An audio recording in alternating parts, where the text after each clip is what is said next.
एक बार महाराज जी विदेश में थे तो उसी समय एसिस ने आकर के पूछा कि गुरुदेव, परलोक में और इस लोक में क्या अंतर होता है। गुरुजी ने कहा, बेटा प्रश्न तो तुम्हारा बहुत ही उत्तम है, लेकिन ऐसे तुम्हारी समझ में नहीं आएगा। मैं तुम्हें एक छोटी सी कथा सुनाता हूँ। महाराज जी ने कथा इस प्रकार आरंभ की कि एक गांव में एक महर्षि रहते थे और ऋषि के पास बस एक ही कार्य था कि सुबह उठ करके परमेश्वर का ध्यान करना और उसके बाद शास्त्रों का अध्ययन करना। शाम के समय पर वो भजन कीर्तन करते थे और प्रवचन करते थे। उनका प्रवचन सुनने के लिए बहुत सारे जिज्ञासु आया करते थे। एक बार एक जिज्ञासु ने प्रश्न किया, गुरुदेव, इस गांव में आप अकेले बिल्कुल बाहर की तरफ रहते हैं, आपको बिल्कुल डर नहीं लगता? गुरुजी ने कहा कि बेटा, इसमें डरने की क्या ज़रूरत है। ये शरीर तो परमात्मा का दिया हुआ है। जब तक वो चाहेगा मैं इस धरती पर रहूँगा, और जिस दिन वो नहीं चाहेगा मुझे धरती छोड़ करके जाना पड़ेगा। इसमें डरने की क्या बात है, क्योंकि सब कुछ तो परमात्मा का दिया ही इंसान के पास होता है। परमात्मा ये नर्तन इसलिए देता है कि इस शरीर में रहकर आप उस परमेश्वर की प्राप्ति कर सकें, जिसको पाने के लिए आपने ये जन्म लिया हुआ है। इसके बाद सारे संगी भाई अपने अपने घर चले जाते थे। एक दिन गुरुजी जब सत्संग ख़त्म कर चुके तो वो अपने लिए भोजन पका रहे थे।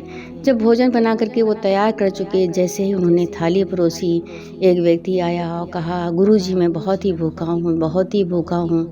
उन्होंने अपनी थाली उठाई और उसे खिला दी। जब वो खा चुका तो उसने कहा कि महर्षि, ये भोजन पा करके मेरी आत्मा तृप्त हो गई, मैं बहुत ही प्रसन्न हो गया हूँ, मेरा पूरा पेट भर गया है। गुरुजी ने कहा, अच्छा ठीक है। थोड़ी देर के बाद गुरुजी ने पुनः दोबारा भोजन पकाया। जब वो दोबारा भोजन पकाकर जैसे ही उन्होंने अपने लिए थाली परोसी, एक व्यक्ति फिर आ गया और उसने कहा कि गुरुजी, मैं बहुत ही भूखा हूँ। गुरुजी ने थाली उठाई और उसे दे दी। जब वो भोजन कर चुका तो उसने कहा, गुरुजी, ये बताइए कि इसके पहले आपने भोजन पकाया तो एक व्यक्ति पूरा भोजन खा करके चला गया, उसके बाद जब दोबारा आपने भोजन पकाया तो आपने मुझे खिला दिया, आपको क्रोध नहीं आया? गुरु ने कहा कि क्रोध करने की क्या ज़रूरत है, ये तो परोपकार है। मनुष्य का तन इसीलिए मिलता है कि आप लोगों का भला करें और उनकी भलाई करें, इसी में आपको भी सुख है और अन्य लोगों को भी सुख की प्राप्ति होती है।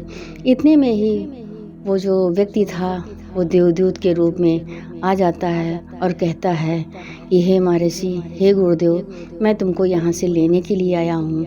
गुरुजी ने कहा, पहले मेरे प्रश्न का उत्तर दो, उसके बाद मैं तुम्हारे साथ चलने के लिए तैयार हो जाऊँगा। उस देवदूत ने पूछा, आपका कौन सा प्रश्न है? आप ये बताइए कि परलोक के सुख में और इस लोक के सुख में क्या अंतर है? उस देवदूत ने कहा कि परलोक में आप जिस चीज़ की इच्छा करेंगे वो आपको तुरंत प्राप्त हो जाएगी, उसके लिए आपको कोई मेहनत करने की आवश्यकता नहीं है। और इस लोक में जब आप कर्म करते हैं, ये कर्म भूमि है, यहाँ पर आपको कोई चीज़ ऐसे प्राप्त नहीं होगी।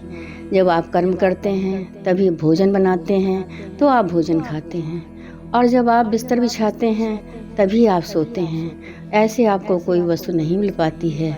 गुरुजी ने कहा, तो फिर मैं पृथ्वी लोक पर रहना ही स्वीकार करूँगा, क्योंकि इस नर्तन जो मुझे मिला है, जो परमात्मा ने मुझे दिया है, ये परोपकार के लिए मिला है, लोगों की सेवा करने के लिए मिला है।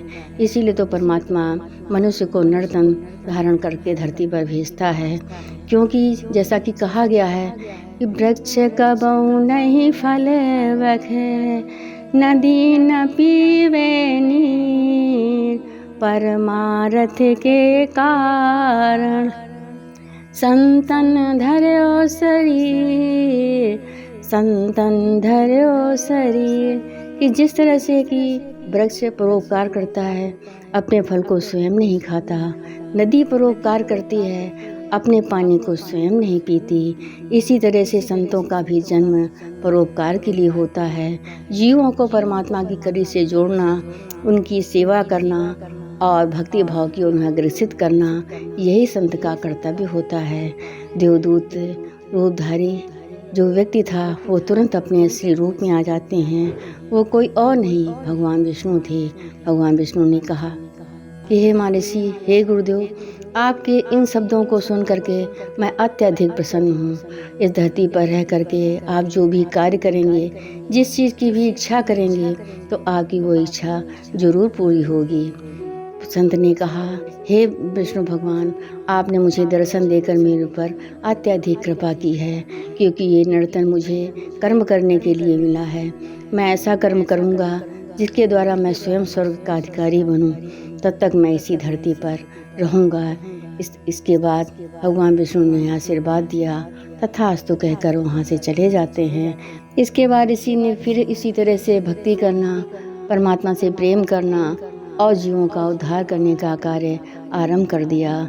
इसके बाद महाराज जी ने कहा, इस संसार रूपी सागर में रह करके जो भी मनुष्य कर्म करता है, उस कर्म के आधार पर ही उसे सुख प्राप्त होता है, और जो अगर कोई गलत कार्य करता है तो उसके अनुसार ही उसे का कष्ट भी उसे इस धरती पर रहकर भोगना पड़ता है। इसके बाद जब उसकी आत्मा परलोक पहुंचती है, तो जो कर्म वो धरती पर कमाता है, इन्हीं कर्मों की कमाई के आधार पर उसे वहाँ पर सुख और कष्ट दोनों प्राप्त होते हैं। प्रेम से बोलो परम संत श्री ठाकर सिंह महाराज की जय।